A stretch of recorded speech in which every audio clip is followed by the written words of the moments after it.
گلدختران عزیز، من میدانم که همه ما و شما ماشین را دوست می‌داریم، کیلو را دوست می‌داریم، پول را دوست می‌داریم، برای که خودمان را دوست می‌داریم. از این حساب ان همین شرکت فابریک بازم پیش رفته برای آن نفرانی که کار میکنن، حرکت میکنن، ماشین تحفه میکنن. دوستان عزیز، در روزگشای شرکت فابریک ماشین است، تلفن است، طلا هست، پولی کلان است. فقط درآیید کار کنید تمام. من یک زن رو برای شما شناس میکنم که هر کسی که در کماندش میدارد خودش رجیستراسیون میشه و از تگ خودش آدم میبرد. روزگشای بهترین شما میتوانید که هم از این زن توفا گیرید، هم از کمپانی فابریک توفا گیرید و هم حرکت کرده صاحب ماشین بشوید. من میخوام که همین ماشین یکی از شما برد کنید. دوستان از شما فقط حرکت کردن رجیستراسیون میشوید، از تگ خود آدم میبرید و صاحب همین قدر چیز میگردید. دیگه پا جای پدر مادر هیچ کار گرفته نمیتونه. بله.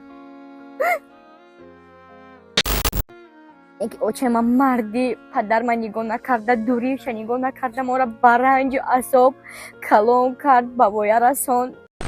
چی گفتن؟ من زندگی خدمتدار گفتن شما دختره اوچتین میدونی پای فرانوز چقدر پدرها هستن؟ چون این پدرها هستن زندگی وقتی که پدر میگفتن اتا میگفتن دیگه آدمای پدر مادر دار دلی ما جرقص میکرد که ما چی با من پدر ندیدم، مهری پدر ندیدم.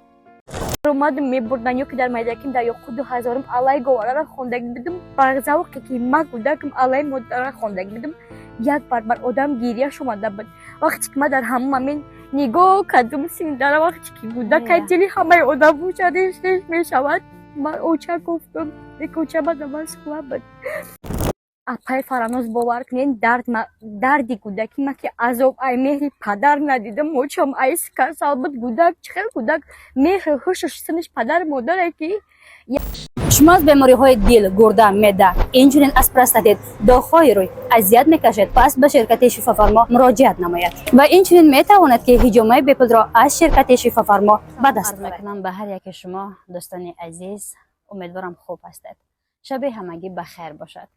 امروز در برنامه ما یک دخترک خیمچمیانک زیبایی که امروزها در اینستاگرام در خیت است، باور میکنید با آن همون ناز و کرشمه خود با لباس تاجیکانه کلابی البته توانست که موقع خود را در مدت کوتاه‌ترین در سایت اینستاگرام برای مخلصانش جا بیابد و دل مخلصان خود را در کف دستش بگیرد. خوش آمدی خواهر عزیز. رحمت مبارک باشد. توانستی خواهر جان. رحمت اپا جان بنیاد ندارم. رحمت میگم در شما هم که شما در برنامه خودتون دعوت کردین. زنده و سلامت باشه. از ساعت چنده که در راه از شهر کلاب برای برنامه آمده؟ باور میکنین ای ساعت 3 عبید در گرمی مخصوص ایمینه برای این برنامه شما آمدگیم که ذره هم باشد برای مخلصان شما، برای همین برنامه همین کانال شما یگان سوال ها باشند جواب ها گردانیم. من مینداری شما میرسانم، مینداری تمام مخلصای سامانه فرانوز لایف را برای شما میرسانم، چون که من میدونم که امروز اینقدر هوا گرم است. شما در هوای گرمی توانستید که انا همین راهی 2-3 ساعت را طی کنید و به برنامه بیایید. از رحمت اپا جان ارزش هم قدر دارین شما، به حد قدر سلامت باشید. هزار رحمت کلام. خوب خواهر جان، میگفتید که سراول کم درباره خودتان معلومات میدادین، بعداً آیدی شما سوال‌ها زیاده. بعد یک سوال ها رو میدادم. تو من و صبرینه هستم. بهترین. 1/08/1600 تولد می باشم. زاده و استقامت کننده شهر کلوب باستانی. در مکتب اینترنت نویا شهرنال تحصیل کردگیم. تحصیل میونم 9 سال و در اوجاپا کالج طبی دولتی کلوب سپاریدم ای سیفینا. شکرانه خدا که تا این حال 4م کورس برای گذاشتم. سلامت باشه. خب خواهر جان، میگفتید که برای چی محض انتخاب کردی در این سال کوچک بلاگری را؟ ما پای فرانوز جان در مکتب اینترنت میخواندم. ما در استوریا مونده بودم. ما ای کودکیم شوق همه لباس ملی، حس وطن دوستی بود در دلم. در چاره‌بینی های اشتراک میکردم، چاره‌بینی های فرهنگی، البته که با لباس چکن. بهتره.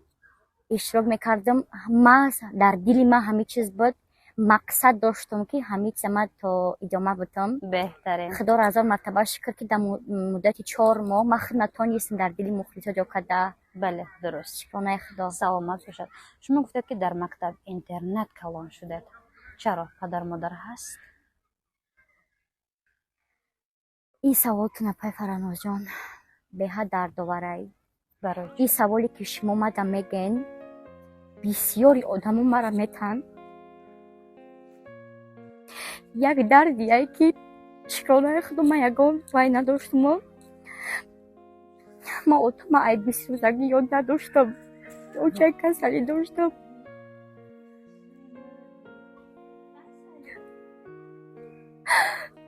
من شکرانه خدا در اینترنت گلیزه میخورده میپوشیدم به حساب دولت به حساب حکومت شکرانه میکنم. دیگه پا جای پدر مادر هیچ که گرفته نمیتونه. بله. وقتی که مادر ما کسل اسما بود ما میدیدیم عذابایی که یک زن چقدر سمبولی دختر اپاکو در این سال و زمانه کلان کردنش. بابای رساندن چقدر مشکله اپای فرانوش جان. اوچه من مردی پدر من نگاه نکرده، دوریش نگاه نکرده، ما را برنج و عذاب کلان کرد، بابای رسان. نیکی اپای فرانوش جان سدی نکنی مهری پدر را ندیدم. عدیش بزنگیم وقتی که پدر میگفتن اتا میگفتن دیگه آدمای پدر مادر دار دلی ما جرقص میکرد که ما چی با من پدر را ندیدم، مهری پدر را ندیدم. ما در ای وقتی که اوچه ما در مسکو توبه رفتن کسلی اسماشون که نیفتن توبه چما پدر نمیدون ما چی گناه داشتیم که رفتن پرتفتن. چند فرزنده با مادر تنها پرتفتن رفتن؟ 2 دختره. 2 دختره. نیکی ما شکر میکنم پای فرانوش جان. ما شکرانه میکنم که اولا ای خداوند صد شکرانه میکنم که مادری من مثل یک ستنبی طلا آوری در پشت مای قچه اپم. و یک اپای دارم که مرا بسیار سوال میتن که سپانسری تکیه که در مدت کوتاه تو یافتی در مبین جمعیت. اولا که سوادی خدم، گپزنی خدم، شعوری خدم. دویمان که اپم اوچم.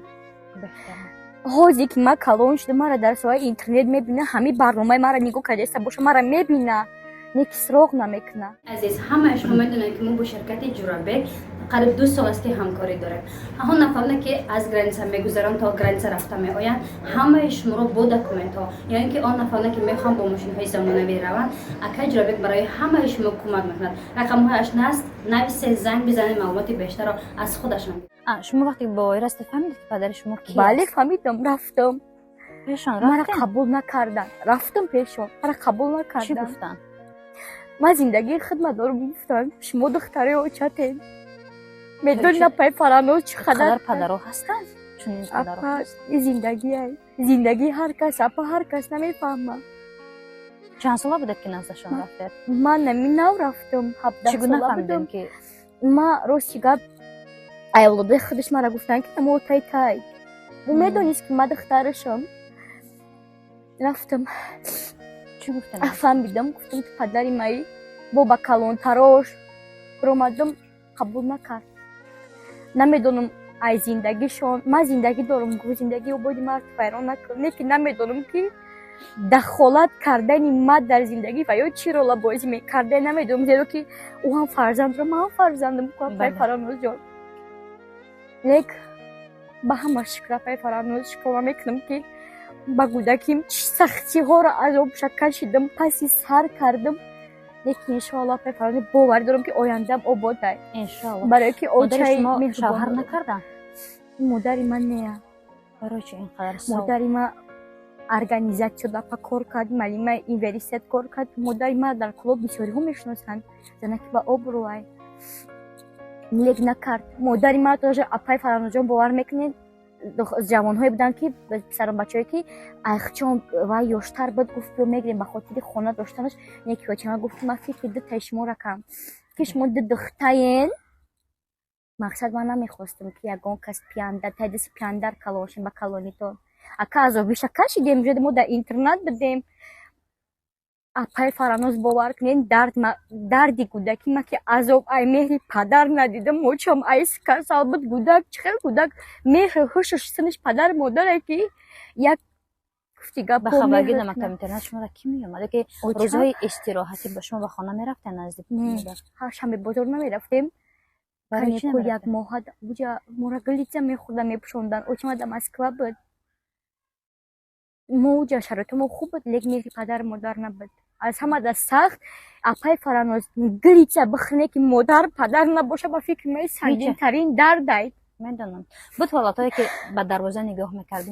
бале ями хеле ку айни баромад мебурданд ма бисёр кӯдаким ои дар шабакаи иҷтимоӣ ютубда ҳастай баромади чакам пуштаги баромад мебурданд ё ки дар майдаким дар ёқу 2000 алай говорара хондаги бидим ба завқе ки ма кӯдаким алай модара хондаги бидим як бар одам гирияш омада буд вақте ки ма дар ҳамум амин нигоҳ кардум синдара вақте ки кӯдакай дили ҳамаи одам буча реш мешавад ма оча гуфтам як оча ма дар москва буд ма ата гуфт ма шикоме худо ки маро очам ай майдаки калон кард зан буданд неки зан буданд неки раздаги ма роли мардам бозӣ мекарданд нигоҳ кард лек падар набуда пай фаранӯз падар и дар зиндагӣ ҳеҷа баракат неки набуд агар рӯзе шаваду падарат шуморо суроғ кунад қабул мекунед?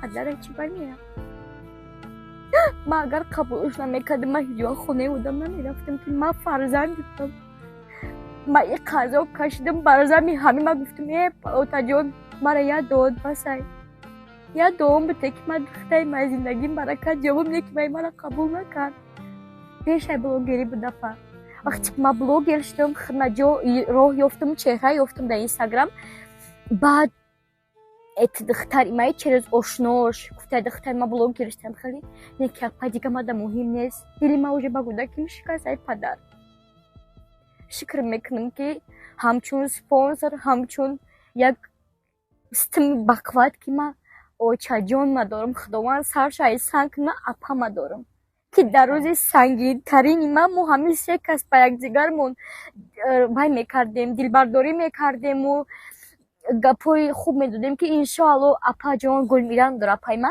апаҷон ту тоқат ки рӯзои хуб ай пешай у дамас вай хоҳарҷон ту тоқат ки рӯзои хуб ай пешай бале баъд аз мактаби интернат шумо хатм кардеду баромадед ба куҷо рафтеду? ма дар хонамон кулоб омадем модартон наздатон аз москва омад? очима тобад наёфт хай омад мора гирифт апам ба шавҳар биромад ма маркази милли теҳсис бурдим ройгон ноҳияи дағара гузаштам да беҳтарин вақте ки ма дар данғара гуфтанд ки иҷозат набояд ки дар тағом ё ки нахонам дар данғара баъд куло вай кардем перевод гирифт яъне ки перевод кардем ҳамонҷа перевод кардем ҳамонҷа да хондам шукронаи аллоҳи меҳрубон дар маҳфилҳои ҳукуматӣ давлатӣ кулобам иштирок мекунем беҳтарин беҳтарин ба шукргузорӣ апай фаранӯз дар чӣ мекунем ки аввалан ба пешгоҳи муаззами миллат ки ватани тинчу ором аввалан мо дорем ки як ҷое буд ки бовар кунем мисли биҳиш буд ма ягона дард буд ки отаву очам ай бехим дур буданд хурду хӯрокмон шароитҳои либосмон падаркаҳо кӯдак ба шириниву ба либос ба ҳамихелиё хурсанд мешавад худованд пешои миллата сарша ай санг кунад беҳад ай ҳамон вақте ки интернат хондагим як ҳисси ватандӯстӣ дар дили ман ҳастай барое ки касоне ки интернат хондагиан апай фаранӯз ҳамоҳо дарди мара мефаҳманд одаме ки дар мактаб дар пеши падару модар хондагия намефаҳмад лек азоб кашидаи ма дар мактаби интернат хуб буд ки ма ба худ ма як чунин чи савод омӯзондум адаб омӯзондум ки уҷа ҳар хел миллатҳо буданд туркмен доштем узбак доштем ма ай амоҳо дида савод ҷамъ кардам апай фаранӯзҷон гап задан ма хурдсол мара мегӯянд ки ту майдани ки ранги 40-50 сола гап мезанӣ барое ки ма дар як ҷой будам ки тарбияш мафкураш дигар хел буд омӯхтам шукр мекунам апай фаранӯзҷон ки ма дар ҳамон не ки ба як рӯи хурсанд дар интернат хондагим ки ая хелошта болоем гап занем саводам беҳтарин саломат боше хуб мегузарем чӣ сабаб шуд ки роҳ ёфтӣ барои блогер шудан хосте ки блогер шавӣ ма аввал апай фаранӯзҷон ма и хато ки ма дар ҳама ҷо гуфтагим дар сториsom туда шуда топ биромадаги ҳамин гапи ма ки ма 5 رقص کرده بودم. من رقص به حد هوس دارم. من ای کودکیم رقص میکردم. یک رقص ملی میکردم در مکتب اینترنت. در وای پای فراموز جان در اینستاگرام ای پیش خودم میموندم یک سکونتا با بایتوی سراینده پروفسیونال شبنم سریا فرزانه خورشید همیو قتی رقص کردم. من 5 تا ویدیو رقصی مونده بودم که مرا مردم دیگه خیلی قبول کردن اتا جان. همچون یک دختری کلوب شهر باستانی زیبیت چکنای با چکن ببرا برامد که من گپی همو را دزمی نمونده. همچون آدمی کلانی شعوردار فکر کردم. زالوشکا جان من شما را همچون لقبتان میدونم. بسیاری از کسان شما را دیگرگونه قبول کردن سخنهای قبیح میگویند. چی گفتنی هستی؟ زنده باشند. با ما پیش نمیریم. بله سلامت باشند. خوب میگفتید که اما همون 4 مصرع اولی که گفتید تا حاضر در دلم ریش شده است. میتواند که 4 مصرع زمزمه کند؟ کب که مستم allayo زیبی دستم allayo شیری من آشد شود شیر مستم allayo. زنده و سلامت باشه. من دیگر شما را نمیگریانم. بگذار که در برنامه های دیگر دعوت کنم و فقط از شادی ها حرف زنه. انشاءالله. اینقدر گریستی مرا گریانده. پایان شب سیاه سفید است. من باوری دارم اپا جان که روزای خوبی پیش آید. بله دوستان عزیز، انا همین صحبته که ما گذراندیم با خرک عزیز از اول تا با آخر گریه بود. بگذار دیگر انا همون دلش فقط بخندد و بخندد. در چهرهش همیشه خنده باشد و آسمان سرش صاف و بی‌غبار. تا برنامه های دیگر خیر.